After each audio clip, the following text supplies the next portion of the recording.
सूर्याय नमः।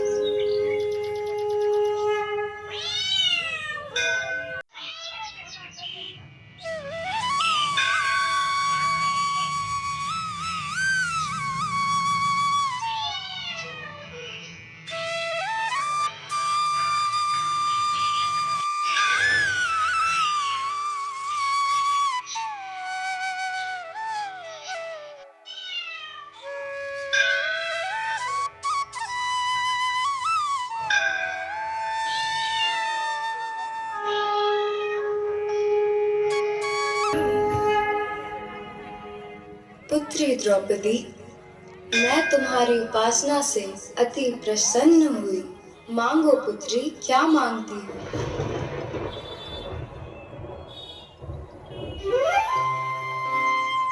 जय छठी मैया। मैं पांडवों की पत्नी पांचाली द्रौपदी अपने पतियों के सुख, शांति और अपने आत्मसम्मान की रक्षा हेतु महाभारत के युद्ध में पांडवों के विजय का वरदान मांगती हूँ माते।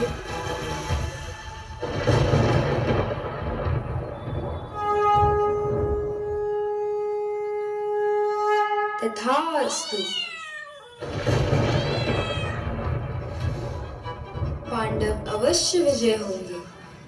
पुत्री, तुमने सूर्य देव की उपासना कर मेरा यह व्रत पूर्ण किया है, इसलिए पांडव की जीत में सूर्य देव का भी अहम योगदान होगा।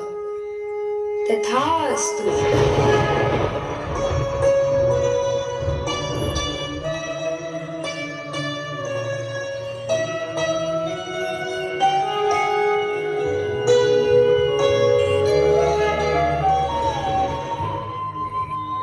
सूर्यदेव, आप तो सब देख रहे हैं। धर्म की रक्षा और विजय हेतु महाभारत का युद्ध आरंभ हो चुका है। पांडवों के विजय हेतु जयद्रथ की मृत्यु आज सूर्यास्त से पहले न हुआ तो अनर्थ हो जाएगा। ये वही जयद्रथ है जिसने द्रौपदी के चीरहरण से लेकर महाभारत युद्ध का कारण और चक्रव्यूह में अभिमन्यु के मृत्यु का कारण भी है। इसलिए इसकी मृत्यु आज तय है। आपसे आग्रह है सूर्यदेव कि आप सूर्यास्त से कुछ क्षण पहले अदृश्य हो जाएं, ताकि जयद्रथ भ्रमित होकर बाहर आ जाए और उसका वध सूर्यास्त से पहले हो सके।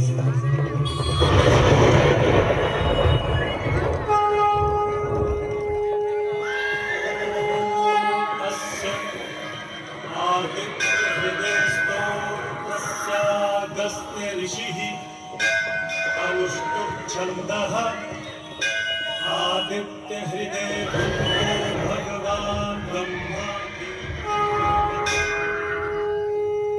आप तो जगत के पालनहार हैं। इस महाभारत युद्ध का आरंभ भी आप हैं और अंत भी। द्रौपदी की सूर्य उपासना और छठ व्रत का वरदान अवश्य पूर्ण होगा, जैसी आपकी आज्ञा।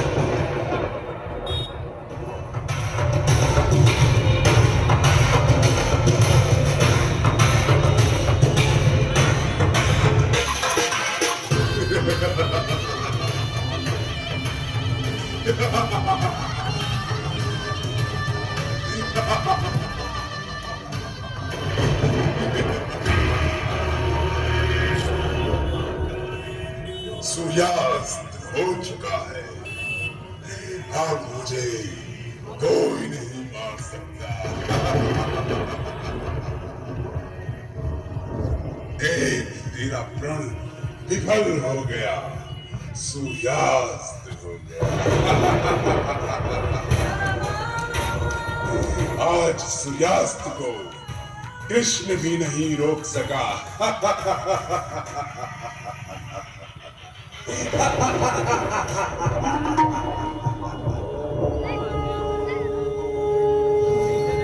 जयद्रथ, तुमने छल से मेरे पुत्र को मारा है।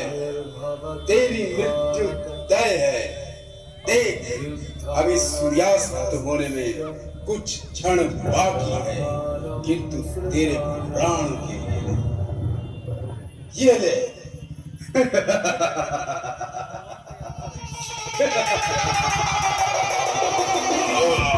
वासुदेव, कृष्ण ने फिर से छल किया है हमारे साथ। नहीं, सब नहीं हो सकता। कृष्ण,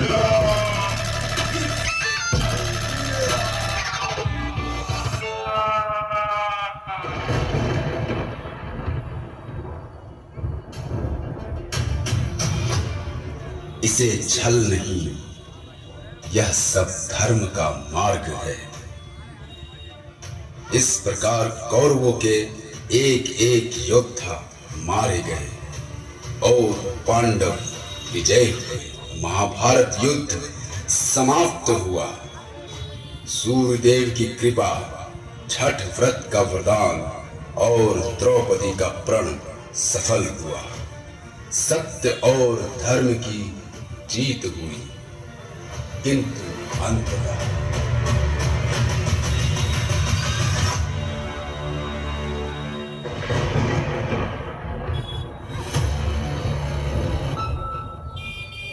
कृष्ण, इस युद्ध का परिणाम मेरे 100 पुत्रों की मृत्यु, कौरवों का पराजय और मेरे वंश के विनाश का कारण सिर्फ तुम हो।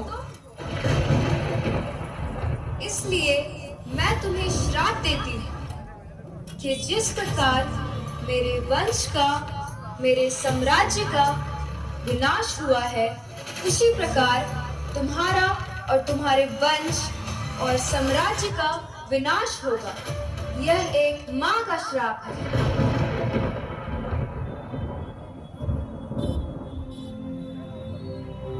जैसी आपकी इच्छा माते। महाभारत युद्ध थम चुका था। कौरवों का अंत और पांडवों के जीत के पश्चात श्री कृष्ण ने द्वारका नगरी का निर्माण कराया और 36 वर्षों तक द्वारका नगरी में सुखी संपन्न प्रजा और साम्राज्य में शासन के साथ व्यतीत किया। किंतु अब वो क्षण आया, गांधारी का दिया हुआ वो श्राप।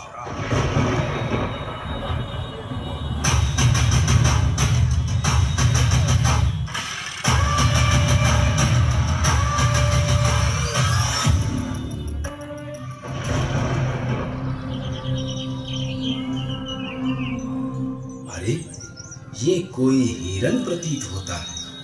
लगता है आज मुझे मेरा शिकार मिल गया।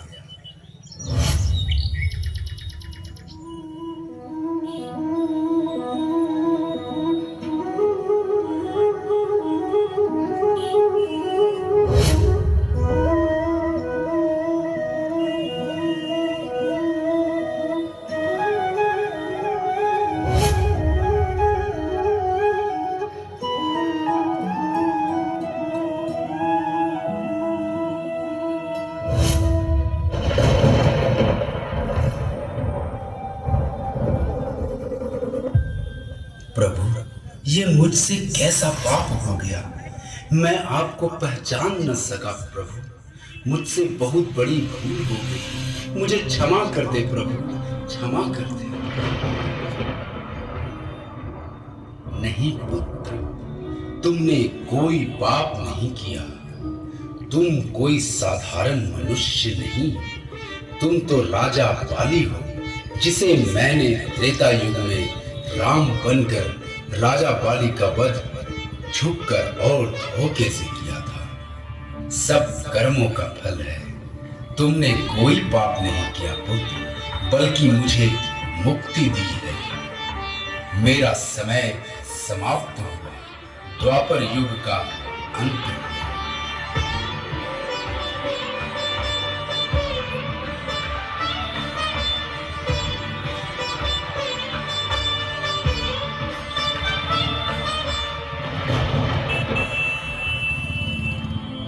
इस प्रकार प्रभु बैकुंठ लोक चले गए। श्री कृष्ण के साथ साथ पूरी द्वारका नगरी समुद्र में समा गई और श्री कृष्ण के वंशजों को भी मुक्ति मिल गई। प्रभु श्री कृष्ण ने जाते जाते अपना एक स्वरूप खाटू श्याम के रूप में पृथ्वी पर छोड़ गए। कहते हैं वीर बर्बरी को प्रभु ने यह वरदान दिया था कि जिसका भाग्य प्रभु ने लिख दिया उसे कोई नहीं मिटा सकता, परंतु खाटू श्याम का रूप ऐसा है जिसके दर्शन मात्र से ही प्रभु का लिखा भी बदल सकता है। इसलिए कहते हैं हारे का सहारा खाटू श्याम हमारा। मुश्किल में है दास तेरा, अब जल्दी आओ ना। तीन बाण के धारी तीनों बाण चलाओ ना। मुश्किल में है दास तेरा, अब जल्दी आओ। तो चलिए हम सभी भक्त मिलकर खाटू श्याम से यह प्रार्थना करते हैं कि हमें द्वारका नगरी के पुनः दर्शन करने का अवसर दें और इस छठ व्रत और सूर्य देव अपनी कृपा कर द्वारका नगरी को पुनः स्थापित करें।